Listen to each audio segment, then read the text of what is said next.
안녕하십니까. 저는 천주교 서울대교구 연령연합회에서 한국천주교회의 상장례를 강의하는 박명진 심원입니다. 반갑습니다. 오늘은 지난 시간에 이어서 상장예식 제1장 임종과 운명 제1절 임종의 첫째 양식 가운데 죄의 용서와 자비를 구함부터 공부하기로 하겠습니다. 상장 예식에 수록된 4가지 성구 가운데 하나를 선택하여 봉독한 다음에 그 독서의 내용을 묵상하고 죄의 용서와 자비를 구함으로 시편 129편, 39편, 50편을 이어서 바칩니다. 이 시편들은 임종하는 사람이 하느님의 자비를 믿고 용서를 구하며 그분께 자기 자신을 온전히 맡기도록 이끌어주는 내용입니다. 시편 129편은 천주 성교 예규에서 다룬 바가 있지만 아주 중요한 시편이기 때문에 다시 한번 복습하기로 하겠습니다. 주님의 자비와 은총에 모든 것을 내맡기는 내용인 시편 129편은 개인 단원 시편이자 대표적인 참회 시편입니다. 자기가 지은 죄에 대한 용서를 주님께 간구하면서 그분의 자비를 바랄 수 있는 것은 확고한 희망이 있기 때문입니다. 죄로 인해 하느님으로부터 멀어진 영혼의 고민과 하느님의 은총이 회복되기를 탄원하는 간절한 내용 때문에 자기 죄로 인해서 고통받는 영혼들이 즐겨 바쳤고 오랫동안 상장례와 위령기도의 핵심 기도문이었습니다. 이 시편을 지은 사람이 절망의 구렁텅이에 빠진 구체적인 이유를 정확하게 알려주는 구절이 이 시편 안에는 없습니다. 그러나 하느님께서 그가 부르짖는 탄원을 들어주셔야 하는 이유는 분명하게 나타나 있습니다. 하느님께서 인간의 죄를 끝까지 용서해 주시기 때문에 죄인은 하느님을 흠숭하며 그분 안에서 평화와 안식을 누릴 수 있습니다. 이러한 주님의 은총이 지금 당장 베풀어지지 않을지라도 주님께서 언젠가 반드시 내려주실 것입니다. 그러므로 우리는 그 어떤 죄악에 떨어질지라도 절대 절망하지 말고 반드시 주님께서 용서해 주신다는 확신으로 자기 죄악을 참회하며 그분께서 베푸실 용서와 안식을 기다려야 할 것입니다. 다음은 시편 39편에 대해서 설명해 드리겠습니다. 개인 탄원 시편인 이 시편을 지은 이는 지난날 고통 속에서 주님을 찾았음을 노래합니다.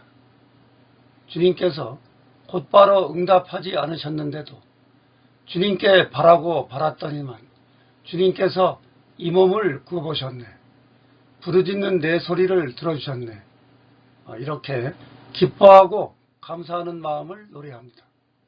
그는 죽음의 구렁, 진흙의 수렁과 같은 위험한 자리에 있었으므로 구원받아야 할 신세였습니다.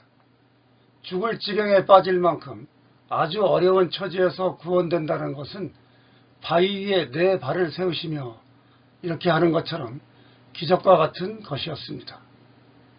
그래서 그분께서는 감사하는 마음마저도 새로운 노래로 부르게 하셨다는 것입니다.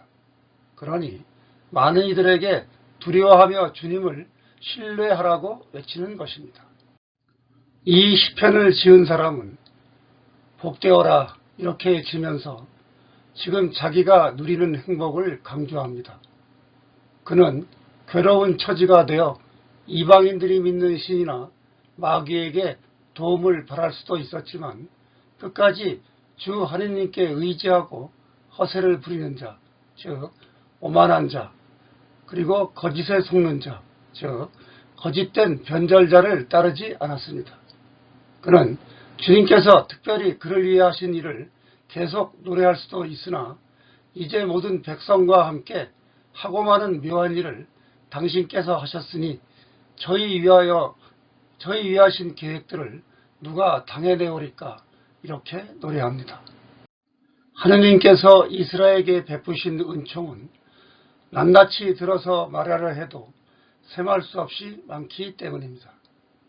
감사하는 마음을 주님께 아뢰을 때는 이미 바치기로 맹세했던 예물을 드리는 것이 대부분이고, 맹세하지 않았더라도 감사의 표시로 바치는 것이 보통이었습니다.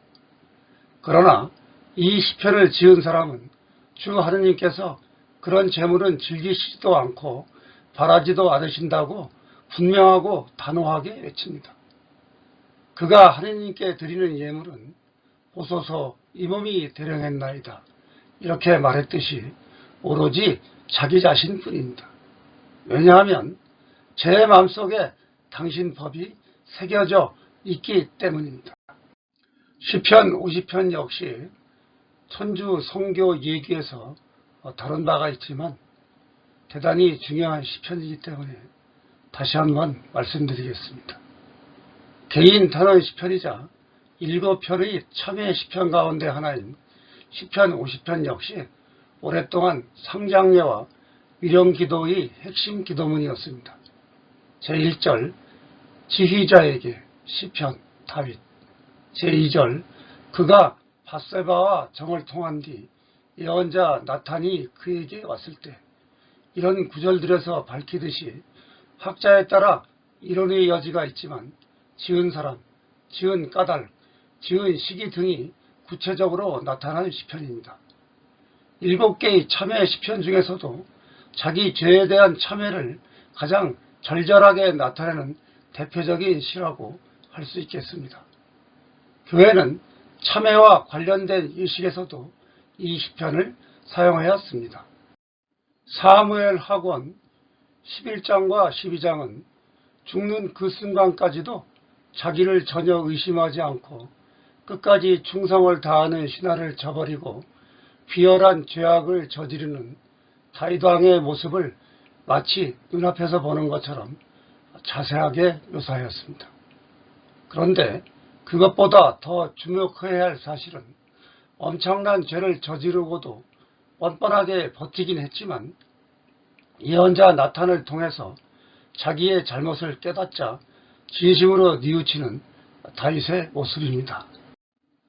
이 시편은 루카복음 15장 11절부터 32절에 있는 되찾은 아들의 비유에서 돌아온 아들의 아버지처럼 깊은 죄에 떨어질지라도 진심으로 죄를 뉘우치고 죄악의 사슬에서 벗어나 멀어졌던 당신 품으로 다시 돌아갈 수 있는 용기와 희망을 주시는 한없는 주님의 사랑이 잘 드러나 있습니다. 이 시편을 바친 다음에 주여 망자에게 길이 평안함을 주소서, 영원한 빛이 저에게 비춰지이다 이렇게 마무리합니다.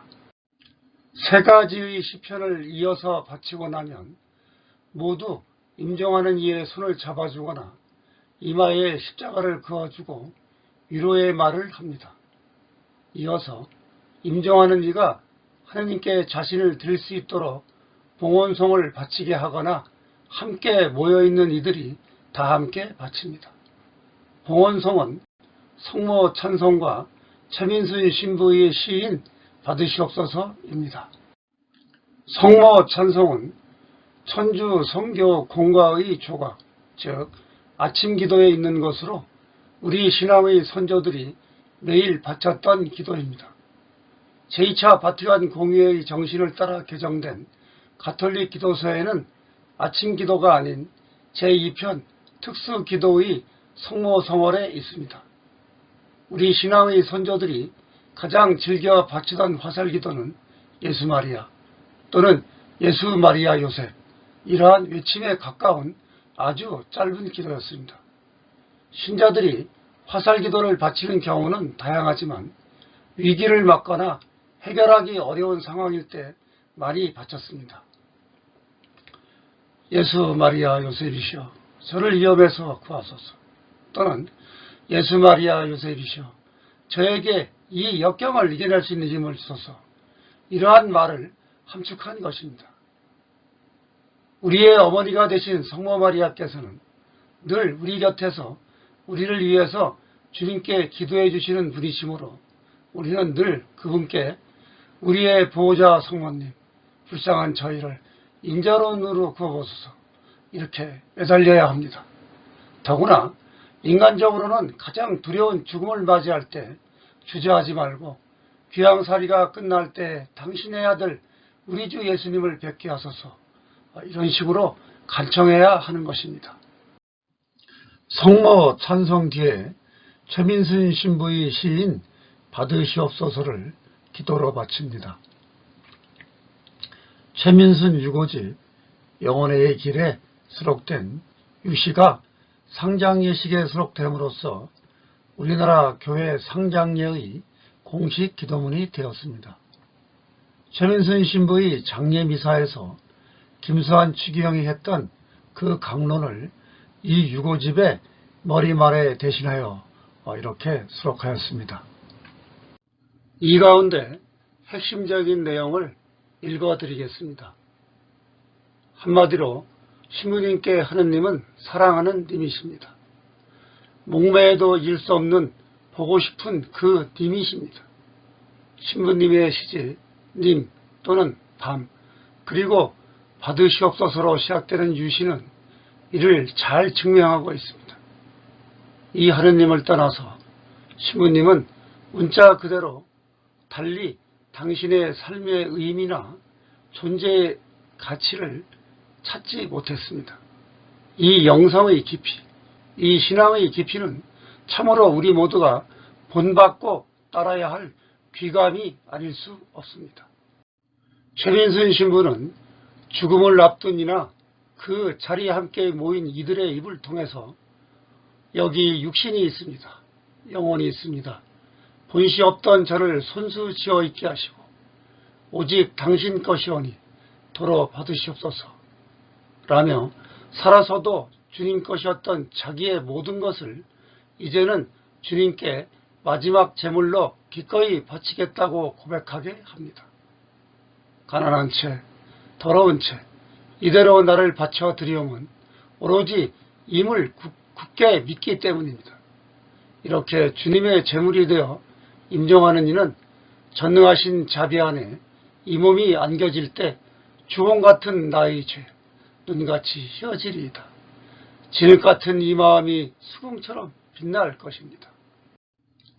오늘 강의는 여기까지 하겠습니다. 다음 강의는 성인 호칭기도부터 제2절 운명까지 하겠습니다. 감사합니다. 안녕히 계십시오.